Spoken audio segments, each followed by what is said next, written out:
Hi hello welcome good morning పిల్లలు బాగున్నారా? మీరందరూ 10వ తరగతి పరీక్షలు విజయవంతంగా రాస్తున్నారు, సంతోషం. ఇంగ్లీష్కి మాత్రం 4 డేస్ గ్యాప్ ఉన్నట్టుగా ఉంది, కానీ మనకు నిన్న మాత్రమే స్కూల్ ఉండే. ఈరోజు రంజాన్, రేపు సండే, ఎల్లుండి మీరు ఇంగ్లీష్ ఎగ్జామ్ రాయబోతా ఉన్నారు. సో మీకు ప్రశ్నపత్రం గురించి కొన్ని సూచనలు ఇవ్వాలనే ఉద్దేశంతో ఇప్పుడు ఈ వీడియో చేయడం జరుగుతుంది. అందరికీ welcome to my Satyanarayana Gavini YouTube channel. Thank you for watching. ఈరోజు మనం 10వ తరగతి ఇంగ్లీష్ ప్రశ్నపత్రాన్ని ఒకసారి విశ్లేషించే ప్రయత్నం చేద్దాం. పిల్లలు ఏ ఏరియాలో బాగా ప్రదర్శిస్తే మంచి మార్కులు స్కోర్ చేయవచ్చు అనేది చూద్దాం ఒకసారి. ముఖ్యంగా ఈ ప్రశ్నపత్రంలో మొత్తం 36 ప్రశ్నలు ఇవ్వడం జరుగుతుంది. పార్ట్ ఏ, పార్ట్ బి కలిపి. పార్ట్ ఏ 60 మార్కులు ఉంటుంది, పార్ట్ బి 20 మార్కులు ఉంటుంది. పార్ట్ ఏలో మొత్తం 16 ప్రశ్నలు కవర్ చేయడం జరుగుతుంది. 20 క్వశ్చన్లు మీకు పార్ట్ బిలో ఉంటాయి. ఓకే, ఏ సెక్షన్లో మనకి ఏం అడుగుతాడు, ఎలా ప్రిపేర్ కావాలనేది చూద్దాం. అంతకన్నా ముందు మనకు ప్రభుత్వం వారు అందించినటువంటి అభ్యాస దీపికలు మీ చేతిలో ఉన్నాయి. మీరు వేరే ఏ మెటీరియల్ చదవాల్సినటువంటి అవసరం లేదు. అభ్యాస దీపికను రెగ్యులర్గా ఫాలో అవ్వండి. అవి మాత్రమే చూసుకోండి, సరిపోతుంది. చాలా బాగా డిజైన్ చేసి ఇవ్వడం జరిగింది. ఒకసారి ప్రశ్నపత్రాన్ని చూసే ప్రయత్నం చేద్దాం మనం. మరి ఈ ప్రశ్నపత్రంలో మనకు మొదట ఫస్ట్ సెక్షన్లో రీడింగ్ కాంప్రహెన్షన్ కింద రీడింగ్ ప్యాసేజెస్ ఫ్రమ్ టెక్స్ట్ నుంచి ఇవ్వడం జరుగుతుంది. అంటే మీ టెక్స్ట్ బుక్లో నుండి ఒక ప్యాసేజ్ ఇస్తారు. ఆ ప్యాసేజ్ను పూర్తిగా చదివి మీరు అర్థం చేసుకోవాలి. తర్వాత దాని కింద ఒక 4 ప్రశ్నలు ఇవ్వడం జరుగుతుంది. ఆ 4 ప్రశ్నలకు ఒక్కొక్క ప్రశ్నకు 3 మార్కులు రావడం జరుగుతుంది మీకు. సో జాగ్రత్తగా చదివి ప్యాసేజ్ బాగా జాగ్రత్తగా చదివి అర్థం చేసుకోండి. తర్వాత మీరు ఆ ప్రశ్నలను కూడా అర్థం చేసుకోవాలి. అసలు ఎగ్జామినర్ ఏం అడుగుతున్నాడు అనేది మీరు ప్రశ్నను అర్థం చేసుకుంటే జవాబు రాయడం సులభమవుతుంది. మరి 4కి 4 × 3 = 12 మార్క్స్ మీరు ఇక్కడ సులభంగా స్కోర్ చేసుకోవచ్చు. అయితే ఇక్కడ మీకు చిన్నగా గమనించాల్సినటువంటి అంశం ఏంటంటే, మీకు ప్యాసేజ్లో డైరెక్ట్గా ఆన్సర్స్ దొరకవు. దొరికిన 1 or 2, ఎందుకంటే అవి అప్లికేషన్ మెథడ్లో ఉంటాయి. మీకు పాఠం ఎంత బాగా అర్థమైంది అనేది ఆ పాఠంలో ఉన్నటువంటి సిచ్యువేషన్ బట్టి అడుగుతారు. ఫర్ ఎగ్జాంపుల్ చూడండి, మనము ఫస్ట్ది యాటిట్యూడ్ ఈజ్ ఆల్టిట్యూడ్ తీసుకుంటే దాంట్లో నిక్ గురించి మనకు ఒక ప్యాసేజ్ ఇచ్చింది అనుకుందాం. దాంట్లో నిక్ ప్లేస్లో మీరుంటే ఏం చేసేవాళ్ళు, నిక్ ప్లేస్లో మీరుంటే ఏం చేసేవాళ్ళు లాంటి ప్రశ్నలు. అంటే సొంతంగా మీ యొక్క అభిప్రాయాలను మీకు ఎంత బాగా అర్థమైంది అనేది తెలుసుకోవడానికి ప్రశ్నించడం జరుగుతుంది. కాబట్టి ప్యాసేజ్లో అక్కడే టిక్ పెట్టుకొని ఇక్కడ నుంచి ఇక్కడ వరకు అనే పద్ధతి కాకుండా CC మెథడ్ కాబట్టి అవగాహన చేసుకొని 4కి మీరు 3 మార్కులు వస్తాయి. కాబట్టి 3 మార్కులకు సరిపోయిన సమాధానం రాయండి. ఇట్లా 12 మార్కులు వస్తాయి. ఇక రెండవ ప్యాసేజ్ తర్వాత సెకండ్ ప్యాసేజ్ వస్తుంది. సెకండ్ ప్యాసేజ్ మనకు మోస్ట్లీ అన్సీన్ ప్యాసేజ్ వస్తుంది. అంటే మీకు తెలియని ప్యాసేజ్ వస్తుంది. లేదా మీ టెక్స్ట్ బుక్ నుండి B లేదా C రీడింగ్లో నుంచి ఏదో ఒక ప్యాసేజ్ ఇచ్చే అవకాశం ఉంది. అది ఎగ్జామినర్ డిపెండ్స్ ఇట్. సో మరి మీరేం చేయాలంటే, ఈ ప్యాసేజ్లో మనకు అన్సీన్ ప్యాసేజ్ ఇచ్చినట్టయితే ఆన్సర్స్ అన్నీ అక్కడే దొరుకుతాయి, ఏదో ఒకటి తప్ప. కాబట్టి అన్నీ అక్కడే ఉంటున్నాయి. కాబట్టి ఇది చేయడం చాలా సులభం. మీరు 12 మార్కులు సులభంగా సాధించవచ్చు. దీనికి కూడా 4 × 3 = 12. ఈ విధంగా మనకు రీడింగ్ కాంప్రహెన్షన్ కింద ప్రశ్నాపత్రంలో మొత్తం 8 ప్రశ్నలు ఉంటాయి. ఆ 8 ప్రశ్నలకు ఒక్కొక్క ప్రశ్నకు 3 మార్కుల చొప్పున మనకు 24 మార్కులు ఇక్కడ కవర్ అవుతాయి. ఓకే, నెక్స్ట్ థర్డ్ సెక్షన్లో వచ్చేసి మనకు స్టడీ స్కిల్ ఉంటుంది. స్టడీ స్కిల్ చాలా మొత్తం క్వశ్చన్ పేపర్లోనే అత్యంత సులభమైనటువంటి సెక్షన్గా నేను చెప్తాను దీన్ని. ఎందుకంటే మీకు డాటా ప్రొవైడ్ చేయడం జరుగుతుంది. డాటా అది ఏ రూపంలోనైనా ఉండొచ్చు. ట్యాబులర్ ఫామ్లో ఉండొచ్చు, లేదా బార్ గ్రాఫ్ కావచ్చు, పై గ్రాఫ్ కావచ్చు, ఇతరత్ర ఏదైనా మీకు సమాచారం ఇచ్చి టేబుల్ రూపంలో కానీ మీకు కొంత సమాచారం ఇచ్చి ఆ సమాచారం మీద 4 ప్రశ్నలు అడగడం జరుగుతుంది. అంటే మీకు స్టడీ స్కిల్ ఎంత ఉంది, దీన్ని ఎంత బాగా అర్థం చేసుకోగలరు అనేది ఎగ్జామినర్ టెస్ట్ చేయాలని అనుకుంటాడు. దీని కింద 4 ప్రశ్నలు అడుగుతారు. మోస్ట్ ప్రాబబ్లీ ప్రతి దాంట్లో ఫస్ట్ క్వశ్చన్ ఆ డాటాకు సంబంధించిన, ఈ డాటా దేనికి సంబంధించినటువంటిది అనే ప్రశ్ననే అడుగుతారు. కాబట్టి ఫస్ట్ క్వశ్చన్కి ఆన్సర్ దాని హెడ్డింగ్ అయి ఉంటుంది. ఇక ఒక క్వశ్చన్ మాత్రం ఇంటర్నల్గా అప్లై చేసేది ఉంటుంది. ఫర్ ఎగ్జాంపుల్, ఎంతమంది విద్యార్థులు సమానమైనటువంటి మార్కులు సాధించారు, ఏ 2 మొత్తం 3వ దానికన్నా ఎక్కువ ఉంటాయి. ఇలాంటి కొంచెం అప్లికేషన్ చేసేటట్టు ఒక క్వశ్చన్ వచ్చే అవకాశం ఉంది. కాబట్టి 2 క్వశ్చన్లు సులభంగా ఉంటాయి. మొదటి క్వశ్చన్ దాని యొక్క హెడ్డింగే అవుతుంది. 3వ ప్రశ్న లేదా 4వ ప్రశ్న మీకు నాలెడ్జ్‌కు చిన్న పరీక్ష పెట్టేటట్టుగా ఉంటుంది. కాబట్టి ఇది చాలా సులభంగా చేసేటటువంటి ఏరియా. 4 8 మార్కులు. అంటే 8 ఒక 4 మొత్తము 12 ప్రశ్నలు అయిపోయినాయి మనకు. 12 ప్రశ్నలకు మనకు 24 + 8 32 మార్కులు పేపర్ అయిపోయింది. ఇక నెక్స్ట్ 13వ ప్రశ్న మనకు దీంట్లో రెండవ ప్యాసేజ్‌లో చిన్న సూచన ఏంటంటే మీకు 5 ఆన్సర్స్ ఇస్తాడు. దాంట్లో నుంచి 4వ క్వెషన్‌కు 5 ఆన్సర్స్ ఇచ్చి దాంట్లో నుంచి ఏవైనా 3 ట్రూ స్టేట్మెంట్స్‌ని పికప్ చేయమంటాడు. ట్రూ స్టేట్మెంట్స్‌ని పికప్ చేయండి అంటే దానికి ఒక 2 మెథడ్‌లు వాడండి. ఒకటి తెలిసిన విషయాలను తీసుకోవడం, 2 తప్పుగా ఉన్న వాటిని 2 తీసేస్తే మిగతా 3. ఇక వరస్ట్ కేసులో అన్నీ రాసి వచ్చినా కూడా ఒక్కొక్కసారి మీకు మార్కులు పడే అవకాశం ఉంటుంది కాబట్టి అది. సో స్టడీ స్కిల్ వరకు మనకు 4, 4, 4 మొత్తం 12 ప్రశ్నలు అయిపోతున్నాయి. ఇక 13వ ప్రశ్న కింద ఎనీ 4 రాయాలి మీకు. దాంట్లో గ్రామర్ పార్ట్ అడగడం జరుగుతుంది. దానికి 8 మార్కులు ఉంటాయి. 4 × 2 = 8 మార్కులు. యాజ్ డైరెక్టెడ్ అంటాడు. అంటే ఇఫ్ క్లాజ్ వాడమంటాడు, లేదా యాక్టివైజ్ ఇచ్చి ప్యాసివైజ్తో స్టార్ట్ చేయమంటాడు, లేదా to so that, neither Nar, either are, not only but also ఇలాంటి లింకర్స్ వాడి కానీ, లేదా డైరెక్ట్ స్పీచ్ ఇచ్చి ఇండైరెక్ట్ స్పీచ్ కానీ ఇలాంటి గ్రామర్ ఐటమ్స్ దీంట్లోపల అడుగుతాడు. కాబట్టి ఈ 8 మార్కులు మీరు కొంచెం ఆలోచన చేస్తే మీకు ఎట్లాగో గ్రామర్ అంతా వచ్చి ఉంటుంది కాబట్టి మీరు కొంచెం ఆలోచన చేస్తే 8 మార్కులు సాధించడం కష్టమేమీ కాదు. సో మనకు ఫస్ట్ 8 ప్యాసేజ్కు, ఇంకొక ప్యాసేజ్కి 8 మార్కులు, స్టడీ స్కిల్కు 12 స్టడీ స్కిల్కి 8 32, దీనికి ఒక 8 40 మార్కుల పేపర్ కంప్లీట్ అయింది. ఇక 14వ ప్రశ్న నుండి క్రియేటివ్ ఎక్స్ప్రెషన్స్కి సంబంధించి మీరు సొంతంగా రాయవలసినటువంటి సెక్షన్ చాలా సులభమైన సెక్షన్. మీకు తెలుసు మొత్తం 17 డిస్కోర్సెస్ ఉన్నాయి.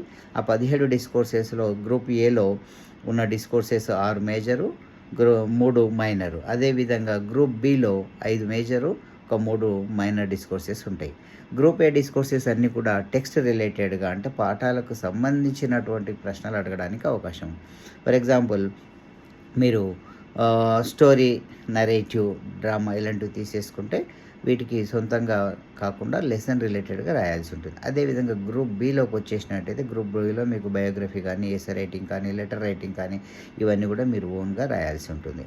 ఇక గ్రూప్ ఏలో ఉన్నటువంటి మైనర్ డిస్కోర్సెస్ తీసుకుంటే డైరీ ఎంట్రీ కానీ, మెసేజ్ కానీ ఇవి మీరు రిలేటెడ్ టు దిస్ టెక్స్ట్ అన్నట్టు. ఫర్ ఎగ్జాంపుల్ మీరే కనుక అబ్దుల్ కలాం అయితే టీచర్ విషయంలో మీరు ఆ రోజు డైరీ ఎంట్రీ ఎలా చేసుకునేవారు, మీరే నిక్ అవుతే సూసైడ్ అటెంప్ట్ ఫెయిల్ అయినప్పుడు మీరు ఎలా అనుకునేవాళ్ళు, ఇలాంటివి డైరీ ఎంట్రీ కానీ, తర్వాత ఇతరత్ర ఏదైనా కూడా లెసన్స్ రిలేటెడ్ రాయమంటారు. అదేవిధంగా పార్ట్ బిలో ఉన్నటువంటి పోస్టర్ కానీ, ఇన్విటేషన్ కానీ, నోటీస్ కానీ ఈ 3ంటికి కూడా మీరు సొంతంగానే రాయవలసి ఉంటుంది మీకున్న నాలెడ్జ్తో. కాబట్టి ఈ మొత్తం 17 డిస్కోర్సుల్లో ఉన్నటువంటి 11 మేజర్ డిస్కోర్సులు, 6 మైనర్ డిస్కోర్సులు మీరు అన్నిటిని కూడా లేఅవుట్ నేర్చుకోవాలి. లేఅవుట్ ప్రకారం వాటిని ఫిట్ చేస్తూ రావాలి. లేఅవుట్లో ఏది ఎక్కడ ఉంది. ఫర్ ఎగ్జాంపుల్ లెటర్ రైటింగ్ తీసుకుంటే 5 పార్ట్స్. 5 పార్ట్స్లో హెడ్డింగ్ ఎక్కడ ఉండాలి, సాల్యుటేషన్ ఎక్కడ ఉండాలి, బాడీ ఆఫ్ ద లెటర్ ఎక్కడ ఉండాలి, సబ్స్క్రిప్షన్ ఎక్కడ ఉండాలి, సూపర్స్క్రిప్షన్ ఎక్కడ ఉండాలి, వాటి ప్లేస్లోనే వాటిని రాస్తూ లేఅవుట్ చక్కగా ఫాలో అవుతూ క్వశ్చన్ను అర్థం చేసుకొని క్వశ్చన్కి సంబంధించినటువంటి సమాధానం రాయండి. లెటర్లో మీరు జాగ్రత్తగా గమనించినట్లయితే రైట్ ఎ లెటర్ టు ఉంటుంది. అక్కడే అడ్రస్ దొరుకుతుంది అఫీషియల్ లెటర్ అయితే. సో జాగ్రత్తగా అఫీషియల్ లెటర్కు ప్రైవేట్ లెటర్కు ఉన్న డిఫరెన్సెస్ గమనించండి. ఆ విధంగా మేజర్ డిస్కోర్సును 12 నుంచి 15 వాక్యాలు రాయడానికి ప్రయత్నం చేయండి. అదేవిధంగా మైనర్ డిస్కోర్స్ విషయానికి వస్తే 50 నుంచి 60 పదాలు రాయడానికి ప్రయత్నం చేయండి. ఇంకొక ముఖ్యమైన సూచన ఏంటి ఇక్కడ పరీక్షలో అంటే, ఒక డిస్కోర్స్ రాసిన తర్వాత మీకు పేపర్ మిగిలితే అక్కడ ఏం కంటిన్యూ చేయకండి. ఒక డిస్కోర్స్ను ఒక పేపర్ మీద పెట్టండి. యువతల పేపర్ సరిపోకుండా అవతల రాస్తే అవతల కూడా మిగిలిన పేపర్ని అలాగే వదిలేసేయండి. ఏ డిస్కోర్స్ రాసినా, మేజర్ రాసినా, మైనర్ రాసినా ఒక డిస్కోర్స్కు ఒక పేపర్ వాడుకోండి. నెక్స్ట్ డిస్కోర్స్ దాంట్లో కంటిన్యూ చేయకండి. ఎక్కడైనా 2 లైన్లు 3 లైన్లు వచ్చిందని అక్కడ నుంచి డిస్కోర్స్ స్టార్ట్ చేయకండి. ఈ జాగ్రత్తలు తీసుకోండి. మీకు ఇవ్వబడినటువంటి 24 పేపర్ల బుక్లెట్ మీకు సరిపోతుంది. ఓకే, పేపర్ల గురించి టెన్షన్ లేదు. ఇది పార్ట్ ఏ. మరి మేజర్ డిస్కోర్స్లో 2 మేజర్ డిస్కోర్స్లు అడుగుతారు. గ్రూప్ ఏ నుండి ఒకటి, గ్రూప్ బి నుండి ఒకటి. మరి మీరు ఎన్ని రాయాలి అంటే మీరు ఒకటే మేజర్ డిస్కోర్స్ రాయాలి. మీకు వచ్చింది బాగా వచ్చింది ఏదైనా ఒకటి చూస్ చేసుకోండి, దానికి 10 మార్క్స్ ఉంటాయి. ఓకే, నెక్స్ట్ మైనర్ డిస్కోర్స్లో 2 గ్రూప్ ఏ నుండి ఒకటి, గ్రూప్ బి నుండి ఒకటి మైనర్ డిస్కోర్స్ అడుగుతాడు. దాంట్లో మీకు ఉండేది ఏంటి అంటే నో ఇంటర్నల్ చాయిస్. మేజర్ డిస్కోర్స్లో ఇంటర్నల్ చాయిస్ ఉంటే రెండింటిలో ఒకటి రాయాలి. మైనర్ డిస్కోర్స్లో మాత్రం ఎలాంటి చాయిస్ ఉండదు, రెండింటికి 2 రాయాలి. మరి మేజర్ డిస్కోర్స్కు 10 మార్కు, మైనర్ డిస్కోర్స్కు 5 మార్క్స్. అంటే ఇవి 10 అవి 10, మొత్తం 20 మార్క్స్ మీకు క్రియేటివ్ ఎక్స్ప్రెషన్స్ కింద అడగడం జరుగుతుంది. మొత్తం అక్కడ 60, ఇవి ఒక 20, అంటే 60 అవి ఒక 40, ఇవి ఒక 20, మొత్తం 60 మార్క్స్ పార్టీ అవుతుంది. దీనికి మీరు కేటాయించాల్సినటువంటి సమయం 2.5 గంటలు. ఇక లాస్ట్ హాఫ్ అన్ అవర్లో పార్ట్ బి మీకు ఇవ్వడం జరుగుతుంది. లేదా ఇంగ్లీష్ ఎగ్జామ్కు ముందుగానే పార్ట్ బి ఇస్తారు. ముందుగానే పార్ట్ బి ఇస్తే మీరు చేయాల్సిన పని ఏంటంటే మీకు ఇచ్చినటువంటి బుక్లెట్కు ముందుగా పార్ట్ బి కట్టేసేయండి. కట్టేసిన తర్వాత మీరు పేపర్ పార్ట్ ఏ రాసిన తర్వాత పార్ట్ బికి వెళ్ళండి. ఓకే, పార్ట్ బిలో చాలా జాగ్రత్తగా చూసినట్టయితే ఫస్ట్ మనకు అన్సీన్ ప్యాసేజ్ కానీ పోయం కానీ ఇస్తారు. దాన్ని జాగ్రత్తగా చదివితే మీకు దాని కింద ఇది కూడా రీడింగ్ కాంప్రహెన్షన్ కిందకి వస్తుంది. బాగా చదివి అర్థం చేసుకొని వాటి కింద మల్టిపుల్ చాయిస్ క్వశ్చన్స్ 5 అడుగుతారు. 5ంటికి ఒక్కొక్క మార్కు చొప్పున మీకు 5 మార్కులు అక్కడ వస్తాయి. జాగ్రత్తగా చదివితే మీకు ఆన్సర్స్ అక్కడే దొరుకుతాయి. కాబట్టి కొంచెం జాగ్రత్తగా పోయం ఉన్నప్పుడు కొంచెం పోయంను 2-3 సార్లు చదివి అవగాహన చేసుకొని రాయండి. ఆ విధంగా మీరు 5 మార్కులు సొంతం చేసుకునే అవకాశం ఉంది. ఇది పార్ట్ బిలో ఫస్ట్ 17, అంటే మనకు 16 వరకు డిస్కోర్సెస్ అయిపోయినాయి. 17 నుండి 21 వరకు మనకు అన్సీన్ ప్యాసేజ్ కానీ పోయం కానీ ఇచ్చి మల్టిపుల్ చాయిస్ క్వశ్చన్స్ అడుగుతారు. నెక్స్ట్ 22 నుంచి 26 వరకు మరి ఇది కొంచెం టఫెస్ట్ ఏరియాగా మనకు ఎంటైర్ క్వశ్చన్ పేపర్లో మనం అనుకోవచ్చు. స్టడీ స్కిల్స్ ఏ విధంగా అయితే ఈజియెస్ట్ ఉంటాయో ఇది కొంచెం టఫెస్ట్. ఎందుకంటే ఎర్రర్ కరెక్షన్ చేయాలి. తప్పులు ఇస్తాడు, దాని లోపల మేబీ సబ్జెక్ట్ తప్పు ఉండొచ్చు, మేబీ ఆబ్జెక్ట్ తప్పు ఉండొచ్చు, మేబీ ఆర్టికల్స్ పోవచ్చు, ప్రిపోజిషన్స్ పోవచ్చు, సెంటెన్స్లో జంబ్లింగ్ చేయొచ్చు, ముందు వెనక కావచ్చు, గ్రామటికలీ తప్పు ఉండొచ్చు, టెన్సెస్ తప్పు ఉండొచ్చు, ఏదైనా తప్పు ఉండొచ్చు. కాబట్టి మీరేం చేయండి అంటే నంబర్ తర్వాత ఉన్న సెంటెన్స్ నెక్స్ట్ నెంబర్ వరకు ఉన్న సెంటెన్స్ను జాగ్రత్తగా చదవండి. మీకు తెలుసు సబ్జెక్టు వర్బ్ అగ్రిమెంట్ ఏంటి, subject verb object additional sentence అనే ఈ స్ట్రక్చర్ను దృష్టిలో పెట్టుకోండి. అక్కడ ఏం మిస్ అవుతుంది, టెన్స్ను కూడా జాగ్రత్తగా గమనించండి. హీజ్ ఉందా, వాజ్ ఉందా, వర్ ఉందా. For example present perfect continuous tense ఇచ్చిండు అనుకోండి, అక్కడ ఐ హ్యావ్ బీన్ అని ఉండాలి. కానీ I am been, I have been working అని ఉండాలి. ఐ యామ్ బీన్ వర్కింగ్ అని ఉంటుంది, ఈజ్ బీన్ వర్కింగ్ అని ఉంటుంది. అంటే అక్కడ ఈజ్ బదులు హ్యావ్ రావాలనేది మీరు గుర్తించాలి. సో టెన్సెస్ ఎర్రర్స్ ఉండొచ్చు, ప్రిపోజిషన్స్, ఆర్టికల్స్ ఏవైనా ఎర్రర్ ఇవ్వచ్చు. కాబట్టి ఎర్రర్స్ కొంచెం జాగ్రత్తగా చదివి మళ్ళీ ఏం చేయాలి, అదే నెంబర్ వేసి మీరు కరెక్ట్ చేసి మొత్తం సెంటెన్స్ రాయండి. ఎక్కడ కరెక్ట్ చేసిండ్రో దాన్ని వీలైతే అండర్లైన్ చేయండి. ఎందుకంటే ఎగ్జామినర్కు ఇక్కడ ఈ అబ్బాయి ఎర్రర్ కరెక్షన్ చేసిండు, ఈ అమ్మాయి ఎర్రర్ కరెక్షన్ చేసిందని తెలియడం కోసం మాత్రమే. ఓకే, ఆ విధంగా 22 to 26 వరకు మనకి ఎర్రర్ కరెక్షన్ అయిపోతుంది. ఇకపోతే 27 to 31 ఇది మల్టిపుల్ చాయిస్ క్వశ్చన్స్ ఇవి కూడా ఏబిసిడీలు పెడితే సరిపోతుంది. ఇది ఒక ప్యాసేజ్ ఇస్తాడు, ప్యాసేజ్లో కొన్ని గ్రామర్ మిస్టేక్స్ ఇవ్వడం జరుగుతుంది. అంటే మిస్టేక్స్ అని కాదు, అక్కడ ఫిల్ ఇన్ ద బ్లాంక్స్ చేయాలి. మీరు డాష్ ఇచ్చి బ్రాకెట్లో నంబర్ ఇస్తాడు, ఆ నంబర్ని మీరు ఏం చేయాలి అంటే అక్కడ దానికి సంబంధించి ఫర్ ఎగ్జాంపుల్ మీకు 27 అనేది ఫస్ట్ డాష్ ఉంటుంది. ఆ 27లో మీరు ఏం చేయాలంటే కింద 27 అనే నెంబర్ ఇచ్చి 4 ఆన్సర్స్ ఇస్తాడు. ఆ 4 ఆన్సర్లో ఏ ఆన్సర్ సరిపోతుందో ఏబిసిడి 4 ఆన్సర్స్ ఇస్తాడు. అది గ్రామర్ పార్ట్కి సంబంధించింది ఉంటుంది. అది ఆర్టికల్స్ కావచ్చు, ప్రిపోజిషన్స్ కావచ్చు, టెన్సెస్ కావచ్చు. సో గ్రామర్ పార్ట్కి సంబంధించినటువంటి క్వశ్చన్స్ ఇక్కడ అడగడం జరుగుతుంది. సో మీరు ఏం చేయాలి, ఆ 27 డాష్ లోపల పక్కల బ్రాకెట్ 4 ఆన్సర్స్ పక్కన బ్రాకెట్ ఇస్తాడు. ఏబిసిడిలలో మరి ఏది కరెక్ట్ ఫిట్ అవుతుందో ప్యాసేజ్ మొత్తం చదివి అర్థం చేసుకొని అక్కడ ఫిట్ అయ్యేటటువంటి దాన్ని మీరు ఏనా, బీనా, సీనా, డీనా లెటర్ మాత్రమే రాయాలి, ఓవర్ రైటింగ్స్ చేయకండి. ఓకే, ఇది ఈజీగానే మీరు ఫైండ్ అవుట్ చేస్తారు. ప్యాసేజ్ చదివిన వెంటనే మనకు నాలెడ్జ్ ఉంది కాబట్టి చేయగలుగుతారు. నెక్స్ట్ 27 నుంచి 31 ఇది కూడా మనకు గ్రామర్ 27 నుంచి 31 అయిపోయింది. Last section 32 to 36 focus on underline words అని ఇస్తాడు. అండర్లైన్ వర్డ్స్ను వొకాబులరీ కింద అడుగుతాడు. దీనికి కూడా 5 మార్కులు ఉంటాయి. మరి ఈ 5 మార్కులకు మీరు ఏం చేయాలి అంటే అండర్లైన్ చేసిన దానికి ఫర్ ఎగ్జాంపుల్ నంబర్ ఇస్తాడు. ఎన్నో నంబర్ 32తో స్టార్ట్ అవుతుంది. కాబట్టి 32 నంబర్ ఇచ్చి ఒక వర్డ్ కింద అండర్లైన్ చేస్తాడు. రైట్ ద సూటబుల్ వర్డ్ అంటాడు, లేదా రైట్ ద ఆపోజిట్ వర్డ్ అంటాడు, లేదా హోమోఫోన్స్ రాయమంటాడు, అంటే సేమ్ ప్రొనౌన్సియేషన్ ఉండేటటువంటి ఇంకొక పదాన్ని రాయండి అంటాడు, లేదా రైట్ వర్బ్ రాయండి అంటాడు, లేదా రైట్ వర్డ్ రాయండి అంటాడు. ఓకే, లేదా సూటబుల్ వర్డ్ రాయండి అంటాడు, లేదా అనదర్ వర్డ్ అంటాడు. ఫర్ ఎగ్జాంపుల్ అరిఫైడ్ అని ఒకటి ఇస్తాడు, ఇచ్చి దీనికి ఇంకొక సూటబుల్ వర్డ్ రాయండి అంటాడు. అంటే మనము అఫ్రైడ్ కానీ స్కేర్డ్ కానీ ఇలాంటి పదాలను రాయాలి. మరి ఈ విధంగా ఈ 32 నుంచి 36వ ప్రశ్న వరకు 5 మార్కులు ఉండడం జరుగుతుంది. ఈ 5 మార్కులతో కలిపితే మొత్తం మనకు part below 17 to 21 5 marks, 22 to 26 5 marks, 27 to 31 5 marks, 32 to 36 5 marks, మొత్తము 20 మార్కులు. 60 మార్కులు పార్ట్ ఏ, 20 మార్కులు పార్ట్ బి. చాలా జాగ్రత్తగా చేయండి. అందరికీ ఆల్ ద బెస్ట్. అయితే మీరు ఏం చేస్తారంటే, ఇంకొక చిన్న విషయం మీతో చెప్పి క్లోజ్ చేస్తాను ఈ వీడియో. మీకు ఇవ్వబడినటువంటి అభ్యాస దీపికలు ఏవైతే ఉన్నాయో, అభ్యాస దీపికలో కాన్సెప్ట్ మ్యాపింగ్ ద్వారా ప్రతి పాఠాన్ని కూడా, ప్రతి యూనిట్ను కూడా మీకు సులభంగా అర్థమయ్యేటట్టుగా కాన్సెప్ట్ మ్యాపింగ్ 1 2 3 4 5 ఇచ్చి ప్రతి యూనిట్ ముందర మీకు కంప్లీట్ కాన్సెప్ట్ మ్యాపింగ్ ఇవ్వడం జరిగింది. అది చూసుకోండి. ఇక ప్రతిదానికి కూడా మీకు ఎక్స్ప్లెనేషన్ ఇవ్వడం జరిగింది. పార్ట్ బిలో కూడా మీకు గ్రామర్లో ఏమేమి కవర్ అవుతాయి, ప్రతి అంశం మీద కొన్ని ఎగ్జాంపుల్స్ ఇవ్వడం జరిగింది.